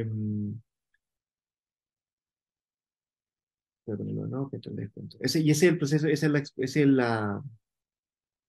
en lo que más estamos ahora es terminando este largometraje. Y ya fue filmado en su totalidad, pero que nos quedan muchas cosas de postproducción. Así, corrección de color, diseño de sonido, algunos efectos que hay que hacer, algunas correcciones de distintas cosas. Es el proyecto que más nos... Y además estamos preparando otros dos largos, terminando la escritura de otros dos largometrajes, uno animado, que como les comentaba es una adaptación de Hansel y Gretel, y otro de actores. Estamos buscando financiamiento para esos dos largometrajes. Ambos ya están parcialmente financiados, pero quiero seguir buscando financiamiento. Eh, y terminando esto. Recientemente hemos hecho, bueno, no tan recientemente, bueno, recientemente hicimos un videoclip para PJ Harvey, que es una música para los más viejitos, fue muy importante, como en los 2000. Eh, Hicimos un videoclip para ella. Antes de eso hicimos un videoclip para The Smile, que Es es una más, banda que tienen algunos de los integrantes de Radiohead, Tom York, Johnny Greenwood y un baterista que se llama Tom Skinner. que estuvo bien bonito también, bien inspirado en lo que hicimos para los huesos. Hicimos como em, eso, en eso estamos. Y mientras vamos conversando, les puedo ir mostrando el taller, Joaquín. Aquí tenemos una pista. Perfecto. A mí me da mucha pena que no hablemos de los videoclips y demás, pero estamos poniendo, me parece, los comentarios de Facebook los links para que la gente los pueda ver. Em, También sería muy lindo que nos hables de tus inspiraciones, no, inspiraciones está mal dicho, tus influencias también creo que está mal dicho, pero tal vez los artistas que te gustan, los artistas que han sido claves. Bueno, ¿Sí? además de eso, bueno, hay un director que me gusta mucho que se llama Ari Aster. Voy a ligarlo a tu pregunta. Ari Aster es el director de Hereditary y de Midsommar. Y de esta película, Bow tiene miedo, con Joaquín Phoenix, y que tiene una secuencia animada hecha por nosotros, que también es algo que estuvimos trabajando en los últimos años. Así que si la pueden pillar por ahí, Bow tiene Genial. miedo. eh, también la pueden ver. Les voy a mostrar un poquito el taller. Este es como nuestro espacio de oficina, en realidad. Aquí trabajamos con los computadores y eso. Eh, Aquí tenemos otro espacio este es nuestro espacio más de taller. En este momento, bueno, está ocupado por algunas pinturas y por un fondo croma para unas filmaciones que tenemos que hacer justamente para los hiperbóreos. Eh, Allá está el patio, tenemos una mesa de ping-pong, eh, que es muy importante últimamente para mantenernos cuerdos. Eh, Aquí tenemos nuestro sector de herramientas. Y aquí esta es la pieza donde filmamos los huesos, la pieza que está en la habitación que estaban viendo recién y que ahora está transformada en una bodega. Acá están los muñecos de los hiperbóreos. Por allá está Tom York y distintos muñecos y cosas que hemos usado para nuestras películas. Eh, y influencias. Mira, te voy a, siempre es muchísimo, imagínate, o sea, como uno tiene tantas influencias, pero voy a mostrar algunas que hemos ido poniendo en este mismo documento. Eh,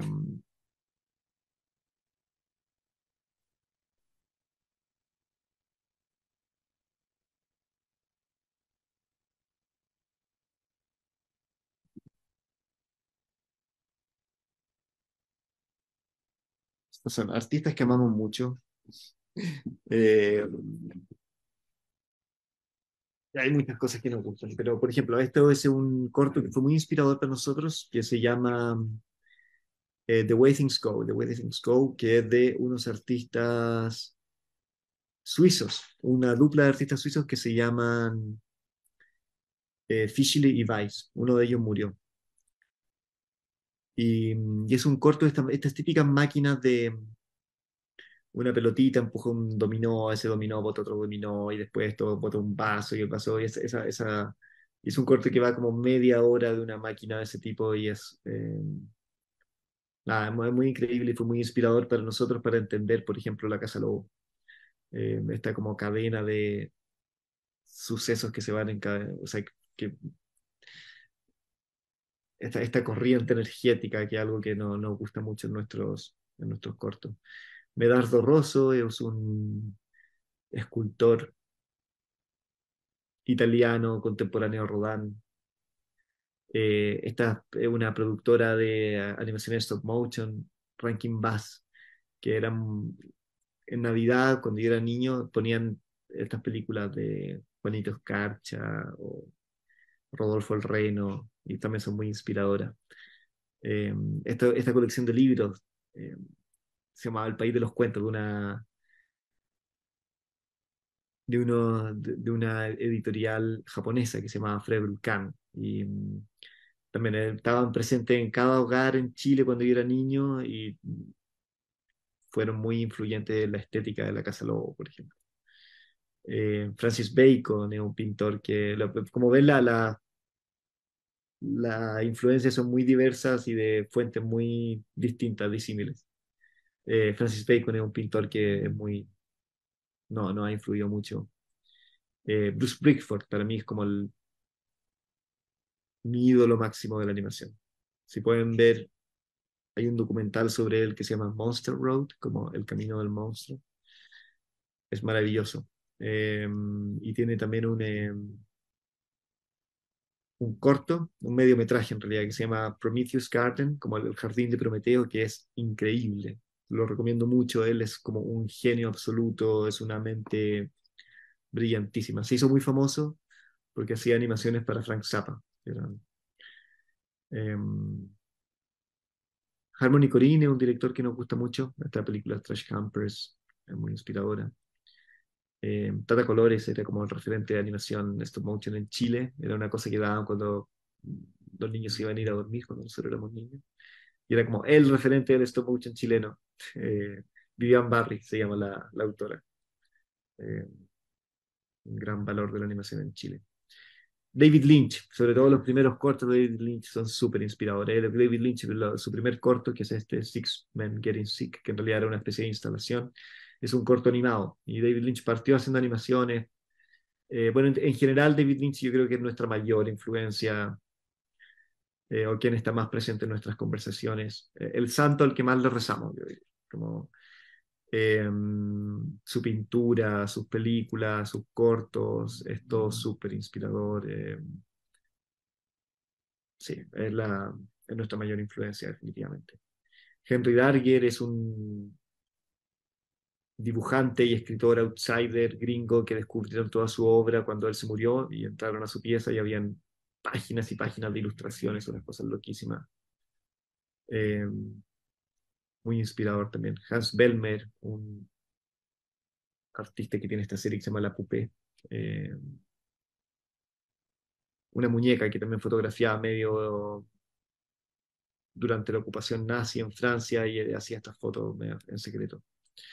Eh, Bernard Foucault es otro artista francés, creo.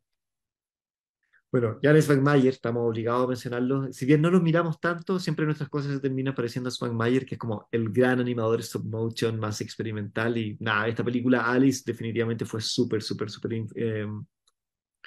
influyente para nosotros. Más allá de eso, no lo miramos tanto, pero sí. O sea, yo creo que yo lo vi mucho cuando comencé a hacer animación y muchas de esas cosas eh, me quedaron muy caladas dentro mío. Yo creo que por eso ya no lo miro tanto. Bueno, en fin, esta lista es larga, así que voy a parar acá. El Chavo del Ocho, importantísimo también. Eh, bueno, en fin. No sé si El Chavo del preguntas por Ocho, ahí.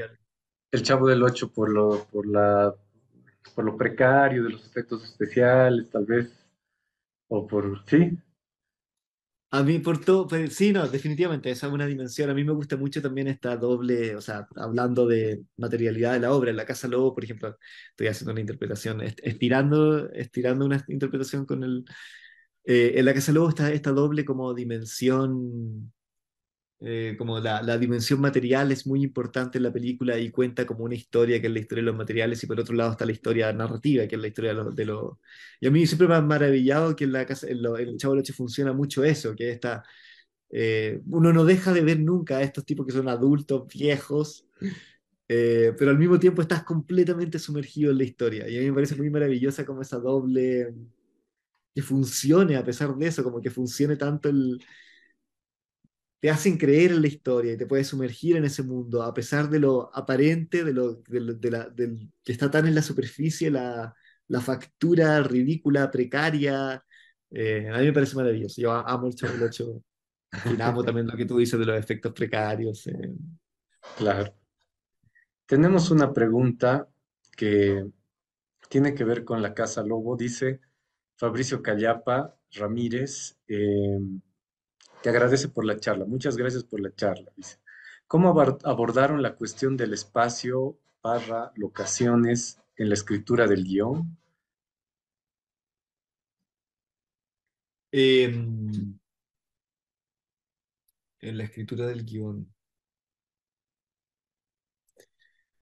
Yo creo que el guión o sea, el storyboard o la escaleta visual que teníamos era muy ambiguo en términos de espacio. Por ejemplo, decía, es un baño, Es pero la casa siempre va cambiando y es una casa imposible de reconstruir, porque como fue una casa hecha, es un Frankenstein compuesto a partir de muchos espacios distintos. Eh, es una arquitectura imposible de reconstruir y que sí, no la abordamos tanto en la escritura del guión. Yo creo que simplemente teníamos como señas muy diversas, esto como ocurre en una habitación o ocurre en un baño o así. Y luego ya en la película eso es muy caótico y orgánico, yo creo.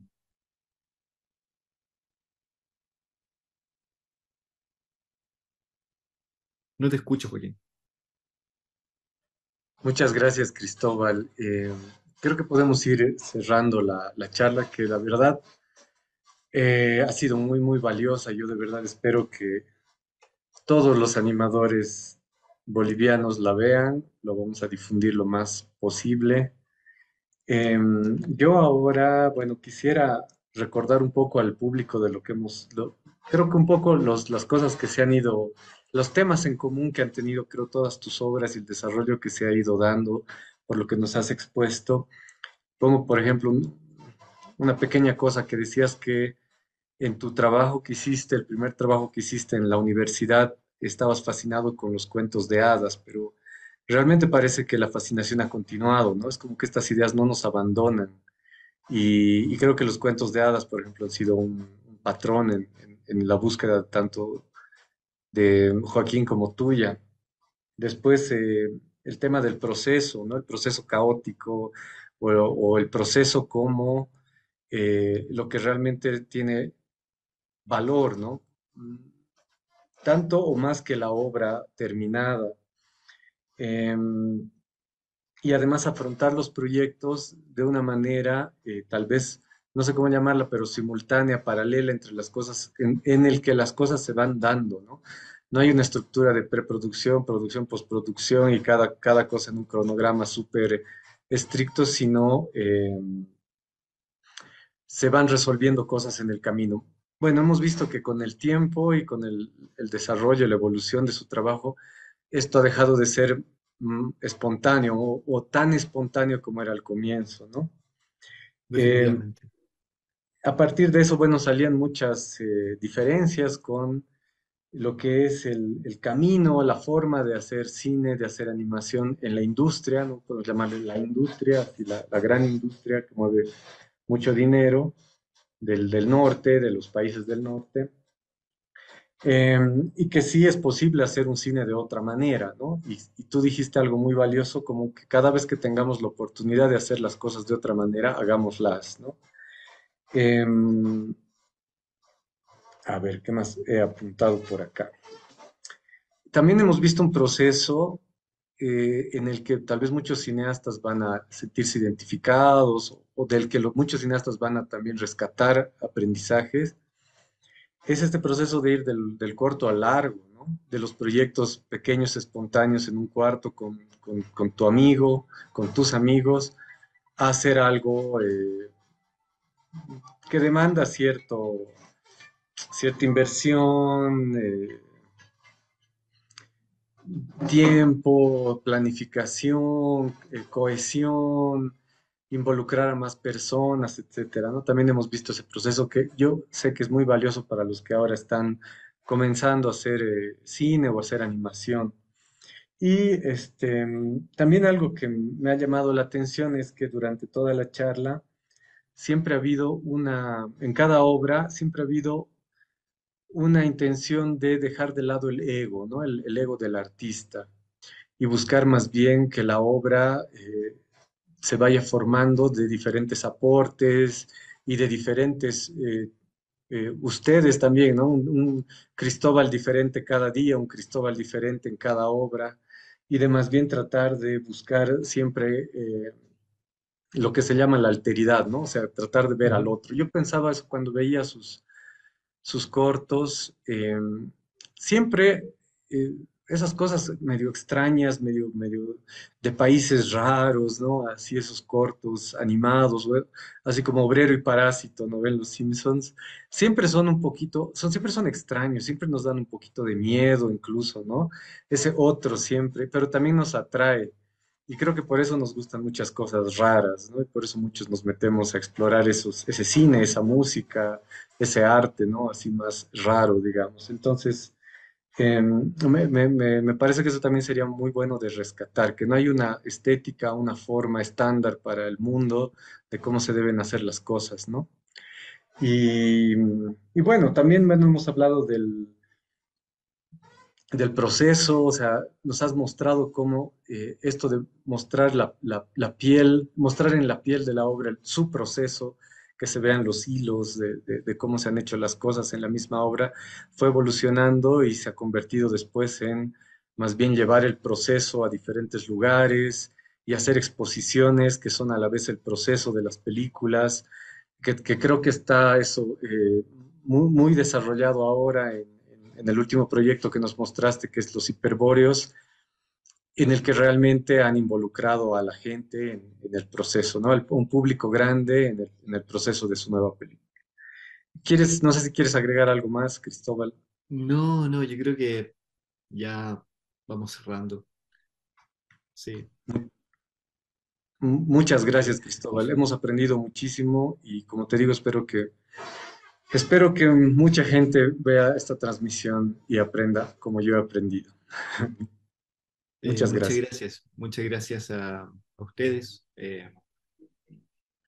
Nada, muchas gracias Diego por la invitación, muchas gracias Joaquín por la gran moderación que has hecho. Ha sido un gusto. Ojalá la hayan disfrutado. Eso creo, eso creo. Gracias, Cristóbal. Gracias a todos y todas por haber asistido y buenas noches. Buenas noches. Saludos. Muchas gracias a todos. Chao, chao.